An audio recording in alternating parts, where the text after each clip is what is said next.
تقدير جلال وجهك وعظيم سلطانك. أما بعد فأعوذ بالله من الشيطان الرجيم. بسم الله الرحمن الرحيم. إنا أرسلناك شاهدا ومبشرا ونذيرا وداعيا إلى الله بإذنه وسراجا منيرا. وقال الله تعالى وتبارك في مقام آخر: قل بفضل الله وبرحمته فبذلك فليفرحوا هو خير مما يجمعون. صدق اللہ العظیم. بوقت سحر میں جب باغ میں گیا،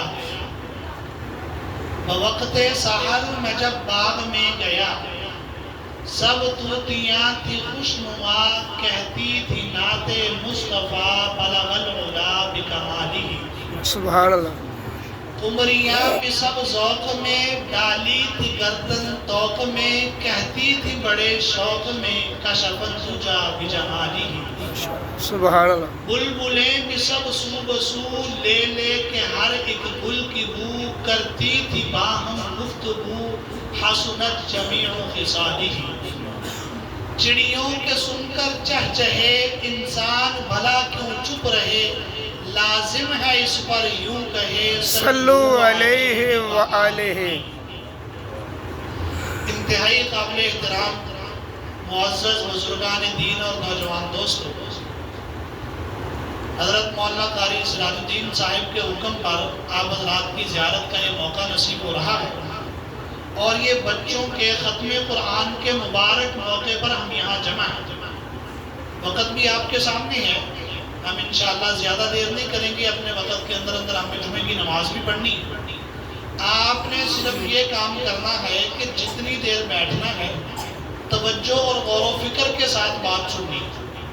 وجہ پتہ کیا ہے؟ وجہ یہ ہے کہ چونکہ جمعے کا ٹائم ہے تو سارے حضرات ماشاءاللہ نہا کے کپڑے تبدیل کر کے خوشبو لگا کے فریش ہو کے آتے ہیں. اوپر پنکھا چل رہا ہوتا ہے، ادھر سکینہ طاری ہوتا ہے، نیند بھی آنا شروع ہو جاتی ہے. تو تھوڑی دیر آپ نے ذرا نیند سے دور رہ کر جاگ کے بیٹھنا ہے تاکہ ہم جو بات کریں وہ بات سمجھ آ جائے.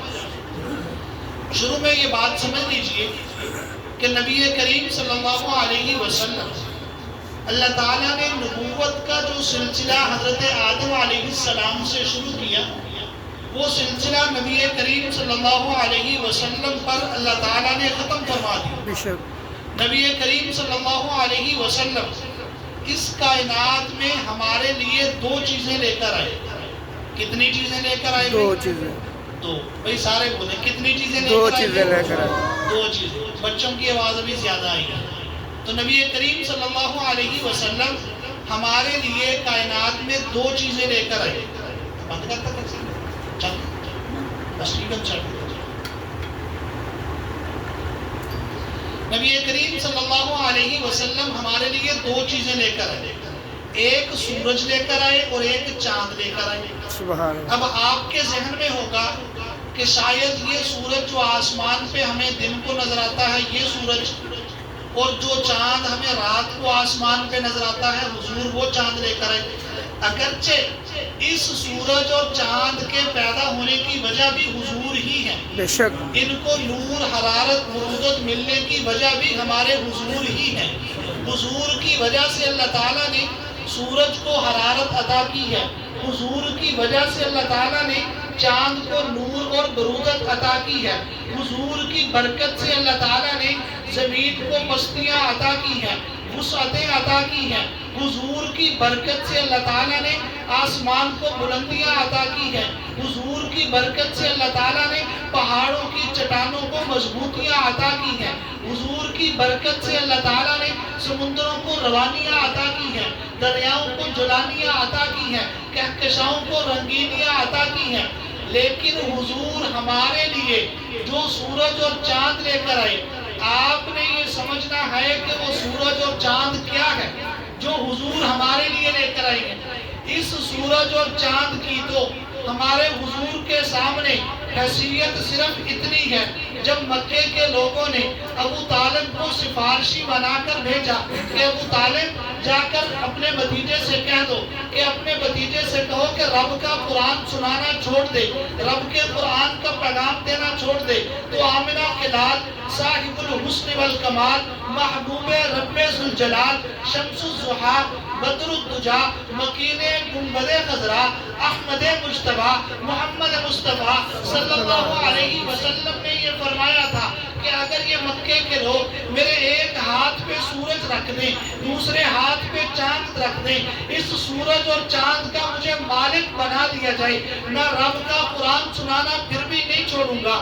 اس سورج اور چاند کی تو آمنہ کے لال کے سامنے حیثیت اتنی ہے، جو صدیقہ کائنات، پیغمبر کی رفیقہ، ازواج میں لئیقہ، امت پر شفیقہ، سیدہ عائشہ صدیقہ فرماتی ہیں لنا شمس وللآفاق شمس والشمس خیر من شمس السماء وشمس الناس تطلع بعد فجر والشمس طالع بعد العشاء۔ سیدہ عائشہ صدیقہ فرماتی ہیں اے دنیا کے لوگوں توجہ سے سن لو، ایک تمہارا سورج ہے، ایک میرا سورج ہے، والشمس خیر من شمس السماء، میرا سورج آسمان کے سورج سے کئی درجے بہتر ہے۔ وجہ کیا ہے؟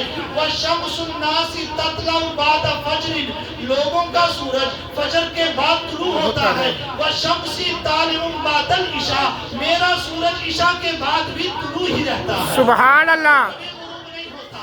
اس سورج اور چاند کی آمنہ کے لال کے سامنے حیثیت کیا ہے؟ جو دربار نبوت کے شاعر حضرت حسان بن ثابت بیان کرتے ہیں، کیا کہتے ہیں؟ میں نے اس شعر میں ایک بات سمجھانی ہے، آپ نے بڑی غور سے سننی ہے۔ وَأَحْسَنُ مِنْكَ لَمْ تَرَ قَطُّ عَيْنِي، حضرت حسان کہتے ہیں وَأَحْسَنُ مِنْكَ لَمْ تَرَ قَطُّ عَيْنِي، آپ سے زیادہ حسین و جمیل میری آنکھ نے زمانے میں نہیں دیکھا۔ اس نے میری آنکھ نے، بڑی غور سے سنیے گا، حضرت حسان بن ثابت کہتے ہیں وَأَحْسَنُ مِنْكَ لَمْ تَرَ قَطُّ عَيْنِي، آپ سے زیادہ حسین و جمیل میری آنکھ نے زمانے میں نہیں دیکھا۔ ایک تاریخ میں ایک نام امیر شریعت سید عطا اللہ شاہ بخاری کا بھی ہے۔ ارے کون امیر شریعت؟ وہ امیر شریعت جو رات کے اندھیرے میں تقریر شروع کرے تو صبح کا اجالا پھیل جائے۔ ارے کون امیر شریعت جس کی خطابت نے بر صغیر میں فتنوں کے سامنے بند باندھ دیا تھا۔ ارے کون امیر شریعت؟ وہ امیر شریعت جس کے بارے میں کسی اہل دل نے کہا تھا کانوں میں گونجتے ہیں بخاری کے زمزمے، بلبل چہک رہا ہے ریاض رسول میں۔ ارے وہ امیر شریعت حضرت سید عطا اللہ شاہ بخاری کہتے ہیں یہ تو حسان بن ثابت کا تخیل ہے کہ وَأَحْسَنُ مِنْكَ لَمْ تَرَ قَطُّ عَيْنِي، حسان کہتے ہیں آپ سے زیادہ حسین و جمیل میری آنکھ نے زمانے میں نہیں دیکھا۔ عطا اللہ شاہ بخاری کہتے ہیں اگر میں حسان بن ثابت کی جگہ پہ ہوتا تو میں یوں کہتا وَأَحْسَنُ مِنْكَ لَمْ تَرَ قَطُّ عَيْنٌ، آپ سے زیادہ حسین و جمیل صرف میری آنکھ نے نہیں، زمانے کی کسی بھی آنکھ نے نہیں دیکھا۔ سبحان اللہ۔ ارے دیکھا کیوں نہیں؟ حضرت حسان جو کہتے ہیں آپ سے زیادہ حسین و جمیل میری آنکھ نے زمانے میں نہیں دیکھا، وجہ کیا ہے؟ دیکھا کیوں نہیں؟ امکانی طور پر، یہاں سے اب بات سمجھیے، امکانی طور پر حضور سے زیادہ حسین و جمیل نہ دیکھنے کی دو وجہ ہو سکتی ہیں۔ کتنی وجہ ہو سکتی ہیں؟ دو۔ نمبر ایک کہ ہو سکتا ہے حضور سے زیادہ حسین و جمیل کائنات میں کوئی آیا ہی نہ ہو۔ نمبر دو، حضور سے زیادہ حسین و جمیل کائنات میں آیا تو ہو لیکن حسان نے دیکھا نہ ہو۔ اب ہم دیکھتے ہیں کہ وجہ کیا ہے۔ دوسرے جملے میں حسان بن ثابت نے وجہ بھی بیان کر دی، وَأَجْمَلُ مِنْكَ لَمْ تَلِدِ النِّسَاءُ، حضور سے زیادہ حسین و جمیل میں نے دیکھا اس لیے نہیں کہ آیا تھا لیکن میں نے نہیں دیکھا، بلکہ حضور سے زیادہ حسین و جمیل میری آنکھ نے اس لیے نہیں دیکھا کہ حضور سے زیادہ حسین و جمیل کائنات میں کوئی آیا ہی نہیں، کسی عورت نے جنا ہی نہیں۔ سوال پیدا ہوتا ہے حضرت حسان بن ثابت تو وہ ہے جنہوں نے حضرت آدم سے لے کر حضرت عیسیٰ تک کسی نبی کا زمانہ نہیں دیکھا، صرف حضور کا زمانہ دیکھا۔ حضور کے زمانے میں بھی حضرت حسان بن ثابت نے مشرق و مغرب کی انتہاؤں کو نہیں دیکھا، شمال و جنوب کی انتہاؤں کو نہیں دیکھا، صرف مکہ اور مدینہ کو دیکھا۔ پھر حضرت حسان کیسے یہ دعویٰ کر سکتے ہیں کہ حضور سے زیادہ حسین و جمیل کائنات میں کوئی آیا ہی نہیں؟ ممکن ہے کہ حضور سے زیادہ حسین و جمیل کائنات میں کوئی آیا تو ہو، لیکن حسان نے دیکھا نہ ہو۔ وجہ کیا ہے؟ اگر دنیا میں تتبع اور تلاش کیا جائے، آخر کوئی ہستی تو ایسی ہوگی جس نے آدم علیہ السلام سے لے کر عیسیٰ علیہ السلام تک سارے نبیوں کا زمانہ دیکھا ہوگا۔ دنیا میں کوئی ایک ہستی تو ایسی ہوگی جس نے مشرق و مغرب کی، شمال و جنوب کی انتہاؤں کو دیکھا ہوگا۔ جب تلاش کیا گیا، ایک نام سامنے آیا۔ وہ نام کس کا تھا؟ جس کے بارے میں قرآن کہتا ہے اِنَّهُ لَقَوْلُ رَسُولٍ كَرِيمٍ ذِي قُوَّةٍ عِنْدَ ذِي الْعَرْشِ مَكِينٍ مُطَاعٍ ثَمَّ أَمِينٍ۔ وہ نام جبریل امین کا ہے، لقب جس کا روح الامین ہے، جو فرشتوں کا چیمپئن اور چیئرمین ہے، جسے فرشتوں کا سردار کہا جاتا ہے۔ جبریل امین سے پوچھتے ہیں، ارے جبریل تو وہ ہے جو وحی لے کے آدم صفی اللہ کے پاس پہنچا، جبریل تو وہ ہے جو وحی لے کے یوسف صدیق اللہ کے پاس بھی پہنچا، جبریل تو وہ ہے جو خدا کی وحی لے کر سلیمان ملک اللہ کے پاس بھی پہنچا، جبریل تو وہ ہے جو وحی لے کے داؤد خلیفۃ اللہ کے پاس بھی پہنچا، ارے جبریل تو وہ ہے جو وحی لے کے ابراہیم خلیل اللہ کے پاس بھی پہنچا، جبریل تو وہ ہے جو وحی لے کے اسماعیل ذبیح اللہ کے پاس بھی پہنچا۔ اور جبریل سے پوچھتے ہیں، اے جبریل تو نبیوں کے قدموں کے نیچے پر بچھاتا رہا ہے، اے جبریل تو نبیوں پر وحی لے کر اترتا رہا ہے، کیا تو نے آمنہ کے لال سے زیادہ حسین و جمیل اس کائنات میں کوئی دیکھا ہے؟ جبریل امین بھی تڑپ کر گواہی دیتے ہیں، آفا کہا کر دیدام مہر بتا برسیدام بسیار خوبہ دیدام مگر تو چیزیں دیگری۔ جبریل امین کہتے ہیں، میں نے جنت میں اس نے آدم کو دیکھا ہے، میں نے مصر میں اس نے یوسف کو دیکھا ہے، میں نے چوری کے نیچے اس نے اسماعیل کو دیکھا ہے، میں نے جوتی پہاڑ پہ اس نے نوح کو دیکھا ہے، میں نے کوہ طور پہ اس نے موسیٰ کو دیکھا ہے، لیکن میں جبریل بھی یہ گواہی دیتا ہوں کہ آقا آپ تو چیز ہی کچھ اور ہیں، آپ کی مثل بھی کوئی نہیں، آپ کی مثال بھی کوئی نہیں۔ اس نے مصطفیٰ ہے وہ آئینہ کہ ویسا دوسرا آئینہ نہ کسی کے بزم خیال میں، نہ دکان آئینہ ساز میں۔ اپنے عشق رسالت کا ثبوت یوں دینا چاہوں گا کہ میں نے اس ذات پہ کہنے کی جسارت کی ہے جس کے دامن پہ فرشتوں نے عبادت کی ہے۔ ارے کس کی جرت ہے کہ میرے آقا کے برابر آئے؟ میرے آقا نے تو نبیوں کی امامت کی ہے۔ سبحان اللہ، نعرہ تکبیر، تاج و تخت ختم نبوت، شان صحابہ۔ جبریل امین گواہی دیتے ہیں، آقا تجھ سا نہ پایا کوئی چشم فلک نے، آقا تجھ سا نہ پایا کوئی چشم فلک نے، ناز کیا تیری آمد پہ مالک نے ملک نے، حصول وحی میں موسیٰ طور پر پہنچے، پر کیا عجب جو وحی تیرے حضور پر پہنچے۔ سبحان اللہ۔ آمنہ کے لال کے حسن و جمال کو بیان کرتے ہوئے حسان بن ثابت نے جو کہا، وَأَحْسَنُ مِنْكَ لَمْ تَرَ قَطُّ عَيْنِي وَأَجْمَلُ مِنْكَ لَمْ تَلِدِ النِّسَاءُ۔ تیسرا جملہ کہا، خُلِقْتَ مُبَرَّأً مِنْ كُلِّ عَيْبٍ۔ آپ کو ہر عیب سے پاک پیدا کیا گیا ہے۔ دنیا میں جتنے بھی لوگ ہیں، دو چیزوں کا مجموعہ ہے، ایک بندے کی صورت ہے، ایک بندے کی سیرت ہے، بندے کا کردار ہے۔ بسا اوقات دنیا میں ایسے لوگ بھی نظر آتے ہیں جن کی صورت بہترین نہیں لیکن سیرت بہت بہترین ہے، ایسے لوگ بھی ہیں جن کی صورت بہترین ہے لیکن سیرت بہترین نہیں، لیکن آمنہ کے لال کیسا مجموعہ ہے۔ حسان بن ثابت گواہی دے رہے ہیں، خلقت مبرأ من کل عیب، آپ کو ہر عیب سے پاک پیدا کیا گیا، آپ کی صورت میں بھی کوئی عیب نہیں، آپ کی سیرت میں بھی کوئی عیب نہیں، آپ کی صورت بھی جنتی ہے، آپ کی سیرت بھی بھی جنتی ہے، آپ کی صورت بھی پاک ہے، آپ کی سیرت بھی پاک ہے۔ اللہ نے آپ کو تمام جہانوں کے لیے رحمت بنا کے بھیجا ہی اس لیے ہے۔ میرے آقا کی نبوت صرف انسانوں کے لیے نہیں، بلکہ میرے آقا جہاں پر تمام انسانات کے نبی ہیں، وہیں پر آپ تمام حیوانات کے نبی، تمام نباتات کے نبی، تمام جمادات کے نبی، تمام حشرات کے نبی، زمین کی پستی کے نبی، آسمان کی بلندی کے نبی، زمین و زمان کے نبی، کون و مکان کے نبی، شجر و حجر کے نبی، لوح و قلم کے نبی، خشک و تر کے نبی، بحر و بر کے نبی، باقی صرف نبی، آپ نبیوں کے بھی نبی، باقی صرف رسول، آپ رسولوں کے بھی رسول، باقی صرف پیغمبر، آپ پیغمبروں کے بھی پیغمبر، باقی ایک قبلے کے امام، آپ دو قبلوں کے امام، باقیوں کے لیے صرف امت، آپ کے لیے بہترین امت، باقیوں کے لیے صرف جماعت، آپ کے لیے افضل جماعت، باقیوں کے لیے صرف شفاعت، آپ کے لیے کبریٰ شفاعت، باقیوں کے لیے صرف نبوت، آپ کے لیے ختم نبوت، باقیوں کا معراج امتحان کی صورت میں، آپ کا معراج انعام کی صورت میں، حتیٰ کہ باقیوں کا معراج فرش زمین پر، محمد عربی کا معراج عرش بری۔ سبحان اللہ، نعرہ تکبیر، شان مصطفیٰ، عظمت مصطفیٰ، عظمت قرآن، عظمت رمضان۔ میں نے ابتدا میں کہا تھا کہ حضور ہمارے لیے دو چیزیں لے کر آئی، ایک سورج اور ایک چاند۔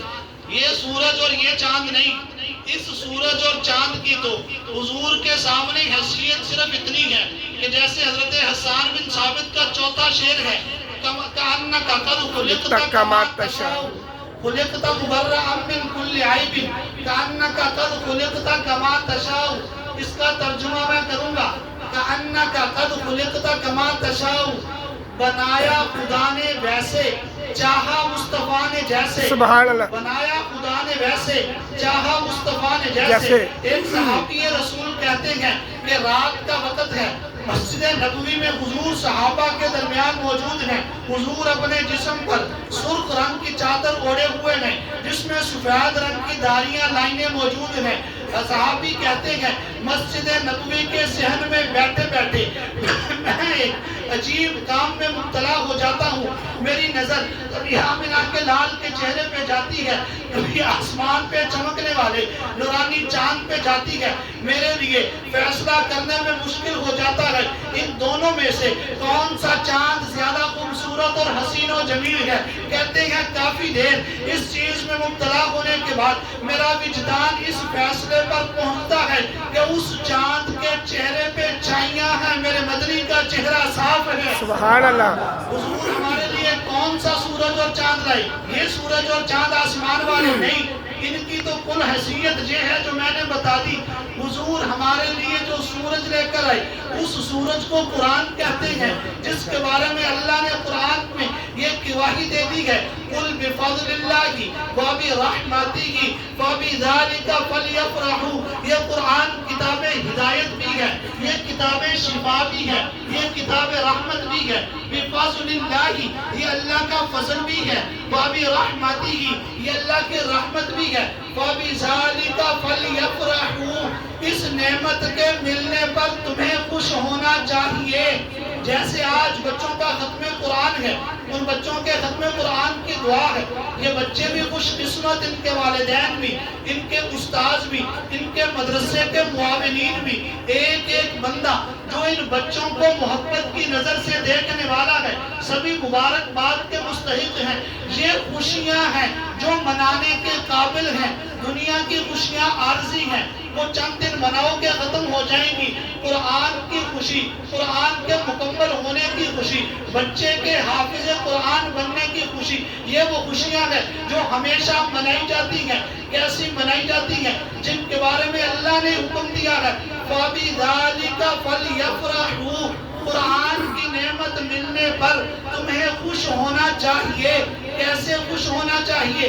جیسے خوشی سے والدین اپنے بچوں کو قرآن حفظ کروا دیتے ہیں، اور اللہ نبی کریم صلی اللہ علیہ وسلم نے ان بچوں کی عظمت کو بیان کرتے ہوئے فرمایا اشراف امتی حملۃ القرآن کہ میری امت میں پیسے والے بھی بہت ہوں گے، جائیداد والے بھی بہت ہوں گے، زمینوں والے بھی بہت ہوں گے، کاروبار فیکٹریوں والے بھی بہت ہوں گے، لیکن اشراف امتی حملۃ القرآن، تسنیم و کوثر سے دھلی ہوئی زبان سے میں محمد یہ اعلان کر رہا ہوں، میری امت کے معزز ترین لوگ یہ قرآن والے ہیں، میری امت کے معزز ترین لوگ جن کو اللہ نے عزتیں عطا فرمائی ہیں یہ قرآن والے ہیں۔ آخری بات کرتا ہوں، میں پھر بات ختم کر دیتے ہیں، جمعہ پڑھنا ہے نا ہم، آخری بات کرتا ہوں۔ بات یہ ہے، پیدا ہونے کے بعد بندے کے زندگی گزارنے کی 4 جگہیں ہیں۔ پیدا ہونے کے بعد بندے کے زندگی گزارنے کی 4 جگہیں ہیں۔ نمبر 1 دنیا، نمبر 2 قبر، نمبر 3 حشر، نمبر 3 جنت۔ یہ چاروں جگہیں پیدا ہونے کے بعد انسان ان 4 جگہوں میں رہے گا، پہلے دنیا میں، پھر قبر میں، پھر حشر میں، اور پھر انشاءاللہ جنت میں۔ ان 4 جگہوں پر جو چیز بندے کو معزز بنائے گی وہ رب کا قرآن ہے۔ پہلا جہان دنیا ہے جہاں انسان نے رہنا ہے۔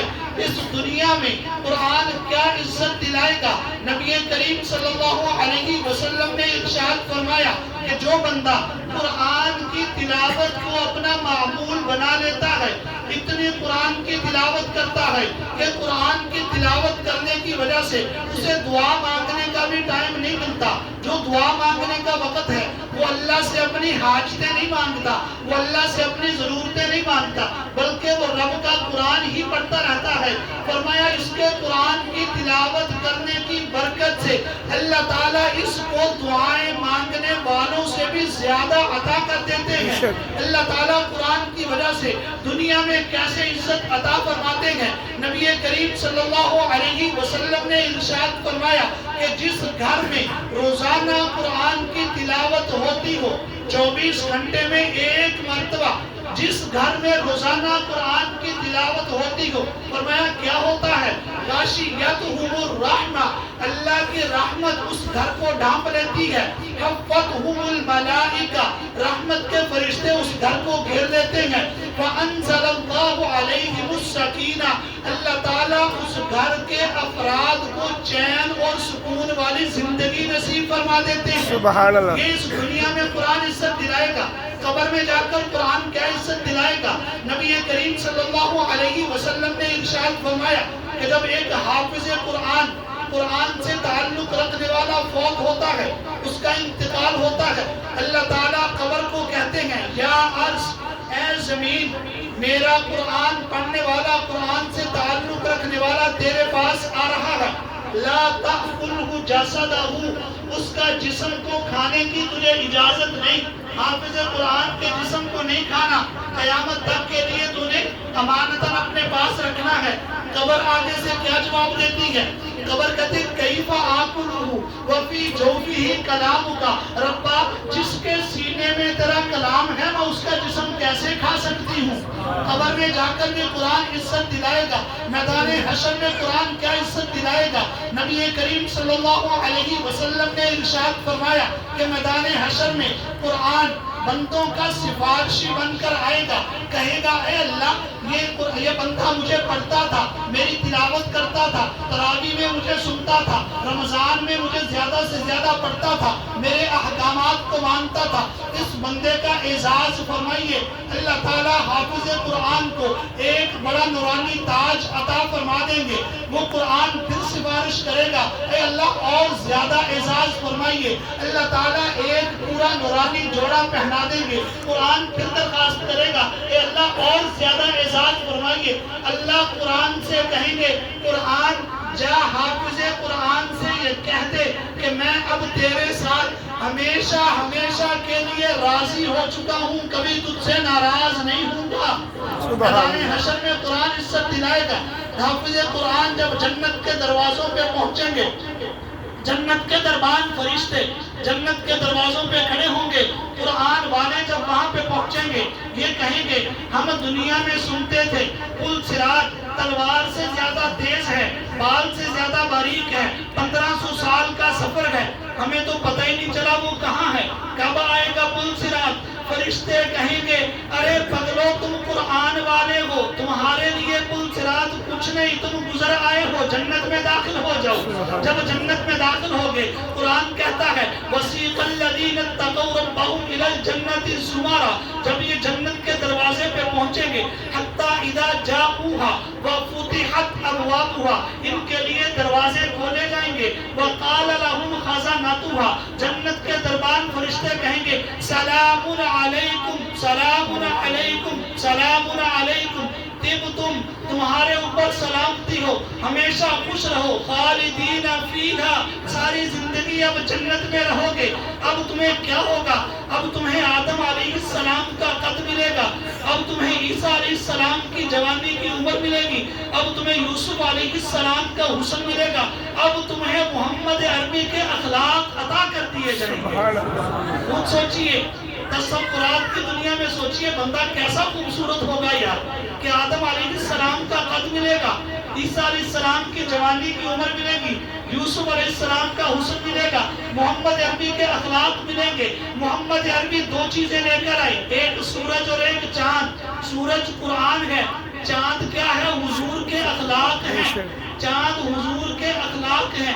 کیسے چاند حضور کے اخلاق ہیں؟ یوں سمجھ لیجئے عَلَىٰ قَلْبِكَ لِتَكُونَ مِنَ الْمُنذِرِينَ، اللہ تعالیٰ نے قرآن براہ راست جبریل کے ذریعے سے محمد عربی کے دل پہ نازل کیا ہے۔ محمد عربی کے دل سے یہ قرآن اخلاق بن کر نکلا ہے۔ سبحان اللہ۔ اللہ نے قرآن جو نازل کیا محمد عربی کے دل پہ، حضور کے دل سے پھر یہ اخلاق بن کے نکلا ہے۔ ہماری کامیابی چاروں جگہوں پر، بندے کے رہنے کی جگہ کتنی ہے بھائی؟ چار۔